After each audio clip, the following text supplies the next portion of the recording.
Good morning students. आज हम बात करेंगे 4.2 एक्सरसाइज क्वाड्रेटिक इक्वेशन चैप्टर आपका है। पहली एक्सरसाइज मैं करा चुका हूँ, इसकी दूसरी एक्सरसाइज के बारे में आज स्टार्ट करते हैं।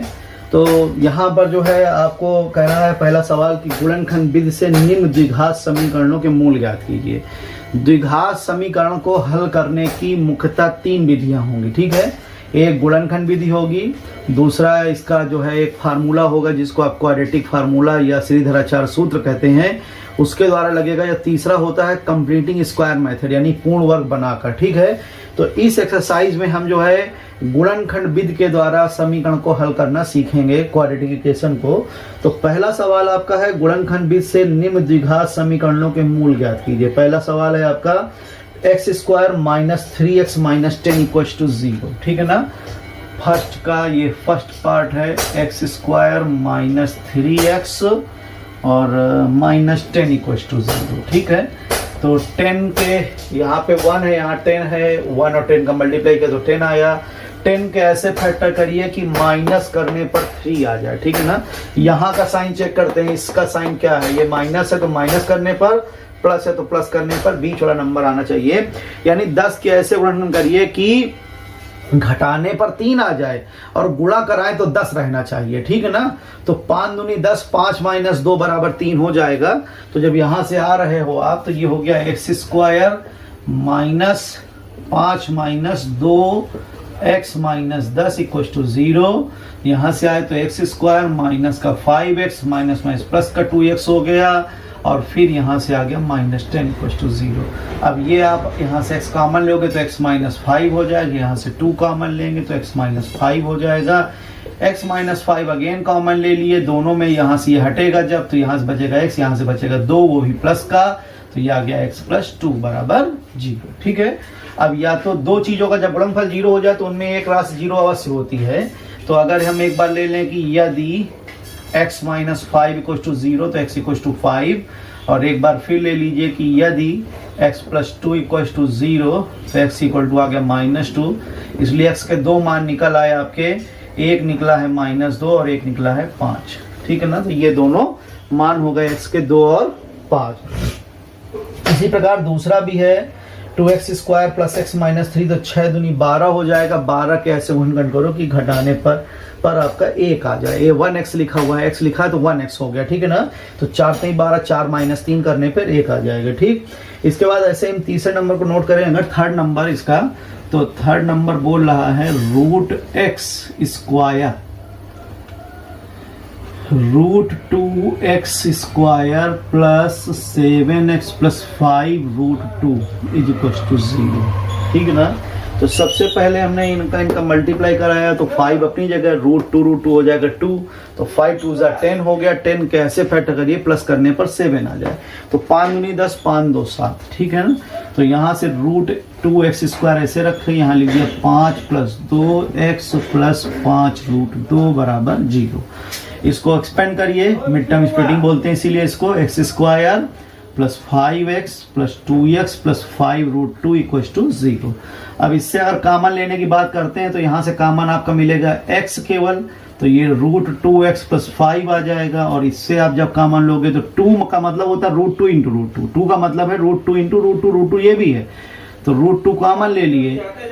जब आपने रूट 2 कॉमन ले लिया तो यहाँ से बचेगा रूट 2x और ये 5 हो जाएगा इक्वल टू 0। अब root 2x plus 5 again common, तो यहाँ से हो गया x plus root 2 equal to 0। अब या तो ये 0 या तो ये 0, बारी बारी से करेंगे। तो यदि root 2x plus 5 equal to 0 तो x की वैल्यू हो जाएगी माइनस का 5 बाई रूट 2। लेकिन रूट कभी बटे में नहीं होना चाहिए, उसको बोलते हैं रेशनलाइजेशन करना, परमेयीकरण करना। तो रूट 2 का ऊपर नीचे हम मल्टीप्लाई कर देंगे यहाँ पे, तो रूट 2 ऊपर आ गया, रूट 2 नीचे आ गया, तो ये माइनस का 5 रूट 2 बाई 2 लिखा जाएगा, ठीक है। और एक बार फिर से आएंगे कि यदि x plus root 2 equal to 0 तो x की वैल्यू आ गई माइनस का रूट 2, सो x के दो मान निकल आए आपके माइनस का 5√2/2 और एक माइनस का √2। ये आंसर हो गया। ठीक है, इस तरीके से तीसरा सवाल होता हुआ। इसका चौथा नंबर जो है वो कह रहा है 2x² + x - +1/8 है ना। थोड़ा सा क्वेश्चन को सही करना पड़ेगा राजा बेटा, आपको बनाना पड़ेगा, क्योंकि वो स्टैंडर्ड फॉर्म में नहीं है। तो standard form ax² + bx + c = 0 का फॉर्म होना चाहिए। ठीक है ना। तो यहाँ पे लिखा हुआ है 4th नंबर की मैं बात कर रहा हूँ। ठीक है, पहले क्वेश्चन की ये है 2x² फिर माइनस का x और +1/8 = 0। तो आप सबसे पहले तो 8 का एलसीएम ले लीजिए। जब 8 एलसीएम लिए यहाँ से तो 8 × 2 = 16x² माइनस का 8x और +1 = 0। 8 उधर चला है, 0 7 0 हो गया। 16 1 = 16 कैसे फैक्टर करो कि प्लस करने पर 8 आ जाए। तो 4 4 = 16, 4 + 4 = 8, यानी कि 16x² - 4 + 4x आ गया +1 = 0 हो गया। इसको एक्सपेंड करिए तो x² - 4x - 4x + 1 = 0। यहाँ से 4x कॉमन हो जाएगा, दोनों से देख रहे हैं ये 16 है, ये 4 है, 16 4 में 4 कॉमन हो जाएगा और x और स्क्वायर में x कॉमन हो जाएगा। ठीक है, तो 4x कॉमन ले लिए। जब कॉमन लिए तो x यहाँ से आएगा 4x - 1, यहाँ से कुछ नहीं कॉमन, तो जब कुछ नहीं कॉमन तो 1 कॉमन, जिसका कोई नहीं उसका खुदा होता है, जब कोई कॉमन नहीं होता उसका 1 कॉमन होता है। ठीक है, तो यहाँ से हमने 1 कॉमन ले लिए तो ये हो गया 4x - 1 = 0। अब 4x - 1 और ये कॉमन लिए तो ये भी हो गया 4x - 1 = 0। दोनों एक ही चीज है। तो ये इफ है ना, अगर करते हो कि यदि 4x - 1 = 0 तो x की वैल्यू क्या आ गई 1/4, यही आंसर होगा। दोनों बार एक ही आंसर आ जाएगा, समान रूट्स हैं इसके दोनों। ठीक है ना। तो ये आपका पहला क्वेश्चन होता हुआ। इसके बाद दूसरे सवाल की अगर हम बात करें तो दूसरे सवाल में कह रहा है उदाहरण 1 में दी गई समस्याओं को हल कीजिए। आपका उदाहरण ये जो है पेज नंबर 79 में दिया हुआ है। तो पहला सवाल ये है कि जॉन और जीवांती के पास 45 कंचे हैं, दोनों ने 5-5 कंचे खो दिए हैं, तो और उन कंचों का गुणनफल 124 है। तो हमें कंचों की संख्या ज्ञात करनी है कि उनके पास आरंभ में कितने कंचे थे। तो जॉन और जीवांती को मिला के आपके 45 हो रहा है। तो हमने मान लिया, माना जॉन के पास x कंचे हैं तो जीवांती के पास कितना हो जाएगा, x 45 - x हो जाएंगे। अब दोनों ने 5-5 खो दिए हैं, तो यानी कि अब जॉन के पास बचा x - 5 और जीवांती के पास बचेगा 45 - x - 5, यानी 40 - x हो जाएगा। अब इनका गुणनफल 124 दिया है तो बराबर 124 लिख देंगे और आंसर हमारा निकल आएगा। ठीक है, गुणनफल करा के। तो लेट स्टार्ट करते हैं इस क्वेश्चन को। हमने मान लिया, माना जॉन के पास x मार्बल है तो जीवांती के पास कितने हो जाएंगे 45 - x। अगर प्रश्नानुसार आओगे तो दोनों ने 5-5 कंचे खो दिए हैं, तो ये हो जाएगा x - 5 और ये हो जाएंगे 45 - x - 5 और इनका प्रोडक्ट यानी गुणनफल दिया है 124। ठीक है, अब इसको थोड़ा सा हल कर लेते हैं। तो x - 5 और यहाँ से हो जाएगा ये 40 - x बराबर 124। अगर आप गुणा कराते हो तो यहाँ गया 40x फिर माइनस का x², 4 पंचे 20 यानी कि 200 और माइनस प्लस का हो गया 5x बराबर 124। ठीक है, अब आप देखें अगर तो सारा टर्म उधर ले जा रहे हैं, अगर उधर ले जाओगे तो ये x² आपका प्लस का हो जाएगा और 40 5 45x हो जाएंगे आपके माइनस के। 124 प्लस का था और 200 उधर चला गया तो 200 भी प्लस का हो जाएगा, तो ये हो गया 324। तो 324 के ऐसे वर्णन करो कि जोड़ने पर 45 आ जाए। ठीक है ना, गुणा करें तो 324 रहे और अगर जोड़े तो 45 आ जाए। 324 के फैक्टर कर लेते हैं इधर हम। 324 के फैक्टर अगर करोगे तो पहले आप, ठीक है, 2 से ले गए इसको तो 1 6 और ये आ जाएगा आपका 2, फिर 2 से ले जाओगे तो ये आ जाएगा 81। ठीक है, फिर आप 3 से ले जाओगे 27, फिर 3 से ले जाओगे तो 9, फिर 3 से ले जाओगे तो 3 हो जाएगा, है ना। अब ऐसे फैक्टर करिए कि 45 आ जाए।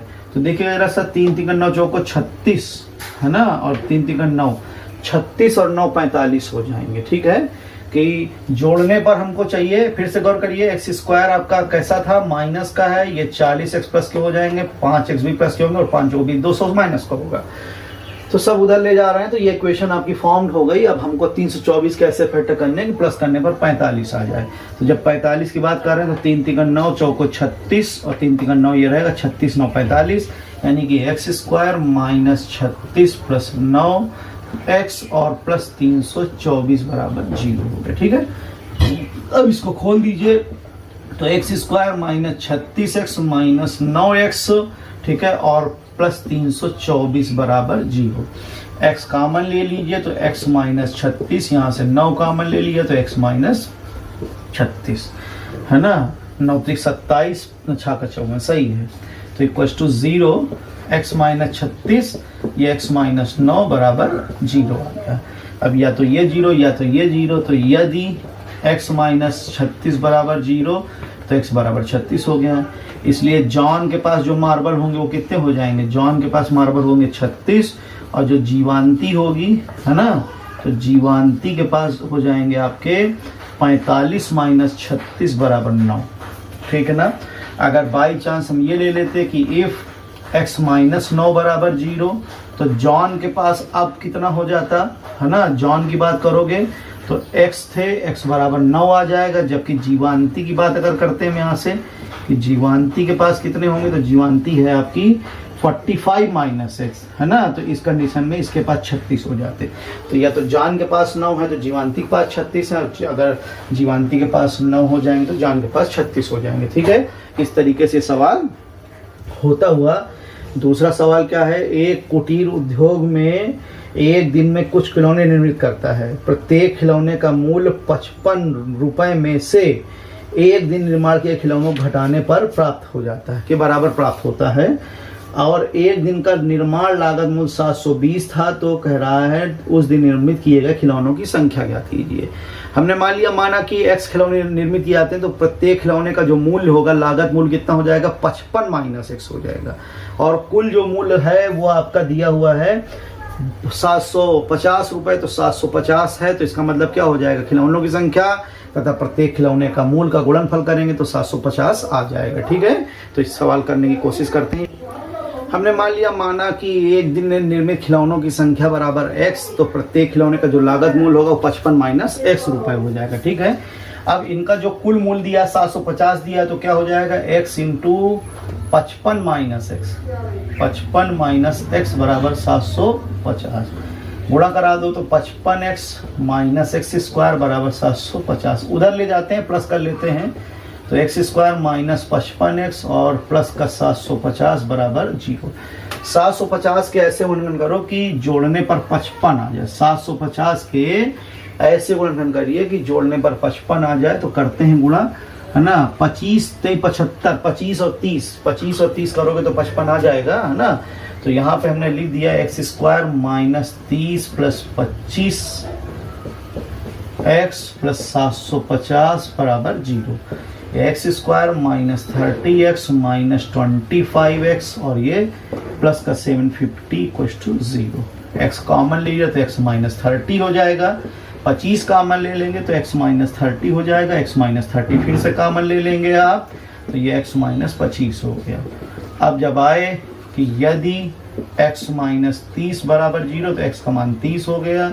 इसलिए खिलौनों की संख्या कितने हो जाएंगे, है ना, 30, और मूल्य कितना हो जाएगा, 55 माइनस 30 यानी कि 25 रुपए हो जाएगा। ठीक है, इस दशा पे, इसलिए यहां से लिख सकते हो खिलौनों की संख्या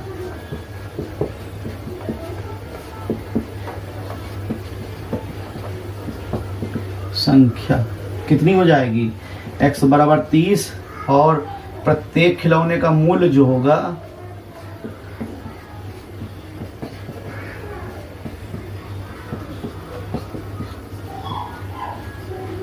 बराबर 55 माइनस 30 बराबर 25 रुपए होगा, ₹25 और अगर ये ले लेते कि x माइनस 25 बराबर 0 करते आप, तो x बराबर 25 आता। तो इसलिए खिलौनों की जो संख्या होती है ना, इस बार खिलौनों की जो संख्या होगी वो कितनी हो जाएगी, 25, और मूल्य जो निकलेगा वो कितना निकलेगा, 30 रुपए निकलेगा। ठीक है, रुपया 30। तो इस तरीके से ये सवाल होता हुआ कि अगर खिलौनों की संख्या 30 होगी तो मूल्य हो जाएगा 25, और अगर बाई चांस मूल्य आपका जो है खिलौने 25 है तो मूल्य हो जाएगा 30 रुपए। ठीक है ना, इस तरीके से ये सवाल होता हुआ।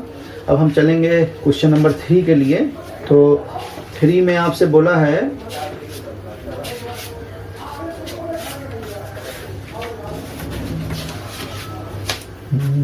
ये दो संख्या ज्ञात कीजिए जिनका योगफल 27 से गुणनफल 182 है। तो मान लिया माना पहली संख्या x तो दूसरी हो जाएगी 27 माइनस x, गुणनफल 182 है तो x इंटू 27 माइनस x बराबर 182 है ना। अगर हम ये मान लें, तीसरा नंबर लगा रहे हो कि पहली संख्या हमने मान ली x, तो दूसरी संख्या कितनी हो जाएगी हमारी 27 माइनस x हो जाएगी। ठीक है। अब अकॉर्डिंग टू क्वेश्चन जब आओगे तो इनका गुणनफल दिया 182, यानी कि x इंटू 27 माइनस x बराबर 182 हो गया। गुणा करा दीजिए इसका अगर, तो ये आ गया 27x माइनस एक्स स्क्वायर बराबर 182। सबको उधर ले जाओगे तो एक्स स्क्वायर माइनस का 27x और प्लस का 182 बराबर 0। ठीक ना। अब इसके ऐसे 182 से गुण करो कि जोड़ने पर आपका 27 आ जाए। ठीक है। 18 से नहीं होगा, इसको आपको देखना पड़ेगा किससे हो जाएगा।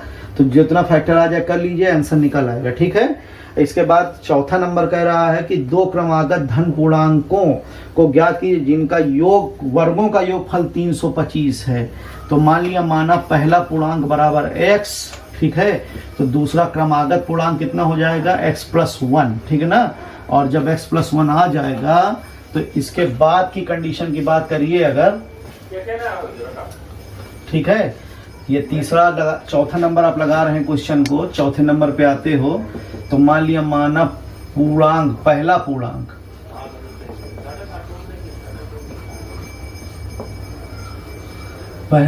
बराबर x, इसलिए दूसरा क्रमागत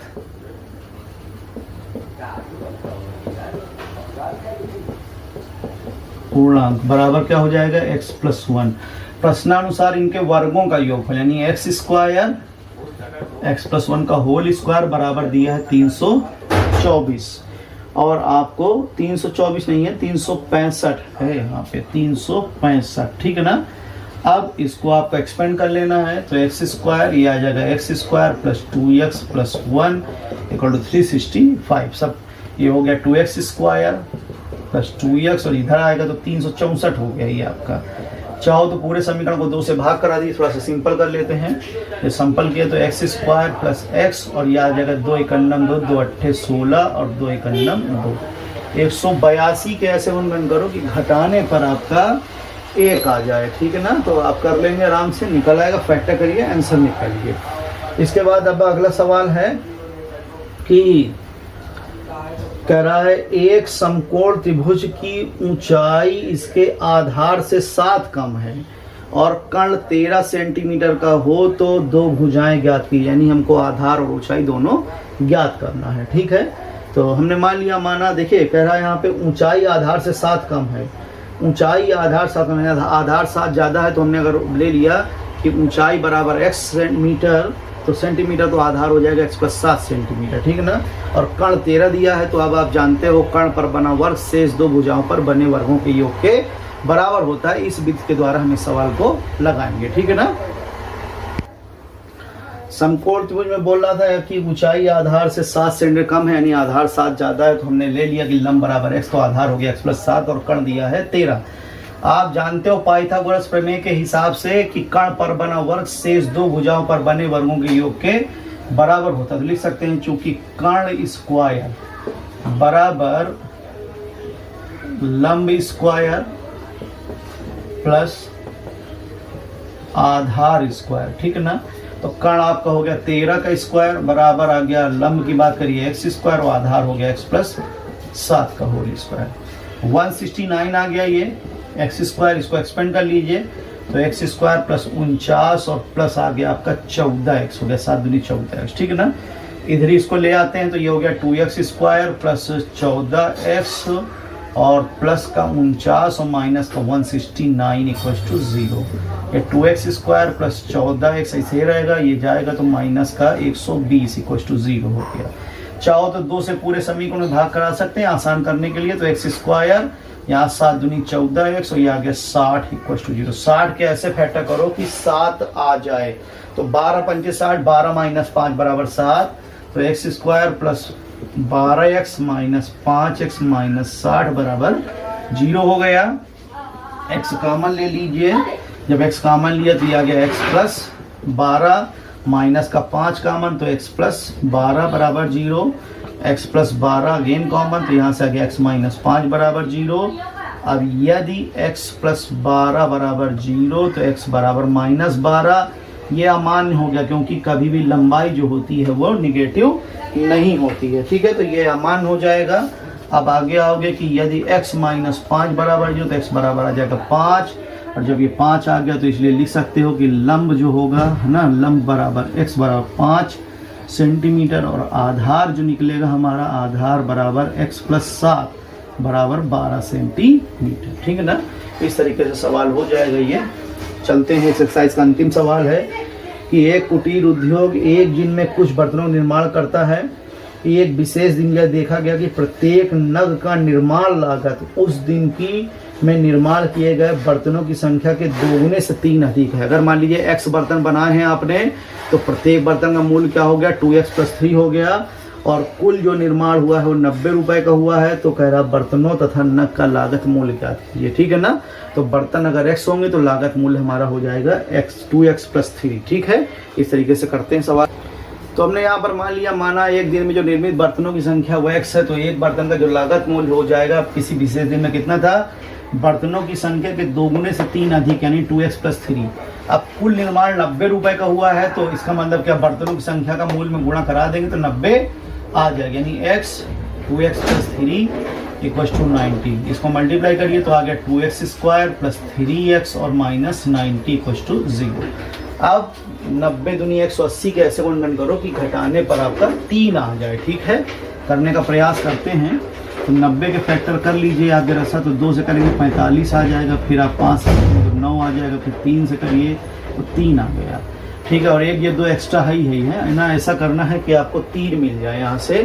तो देखिएगा जरा सा, 2 दूनी 4 3 12 और 5 3 15 है ना, 12 माइनस 15, 15 माइनस 12 करोगे तो 3 आ जाएगा, यानी 2x स्क्वायर प्लस 15 माइनस 12x और माइनस 90 बराबर 0। 2x स्क्वायर ऐसे रहेगा, ये हो जाएगा 15x माइनस का 12x और माइनस का 90 बराबर 0। यहाँ से अगर चाहो तो आप कॉमन ले सकते हो, ठीक है, x केवल, तो 2x प्लस 15 आ जाएगा। यहाँ से आप 6 कॉमन ले लोगे तो ये भी 2x प्लस 15 ही रहेगा बराबर 0। 2x प्लस 15 अगेन कॉमन तो यहाँ से हो गया x माइनस 6 बराबर 0। अब यदि 2x प्लस 15 बराबर 0 तो x का मान आ गया माइनस का 15 बटे, तो ये वाला अमान्य हो गया क्योंकि बर्तनों की संख्या निगेटिव नहीं हो सकती है, ठीक है ना। और यदि x माइनस 6 बराबर 0 तो x बराबर 6 आ गया, इसलिए बर्तनों की संख्या कितनी हो जाएगी, है ना। अगर बात करें हम कि बर्तनों की संख्या तो कितना हो जाएगा 6, और प्रत्येक बर्तन का जो मूल्य निकलेगा, है ना, प्रत्येक बर्तन का मूल्य वो कितना हो जाएगा 2x प्लस 3 है, ठीक है। यानी कि 6 दूनी 12 3 15 तो रुपए 15 निकलेगा, ठीक है। यही आंसर हो गया कि प्रत्येक बर्तन का मूल्य 15 रुपए निकल आएगा। ये आपकी 4.2 एक्सरसाइज खत्म होती हुई अगले वीडियो में मैं 4.3 के लिए डिस्कस करूंगा, ठीक है। That's all today.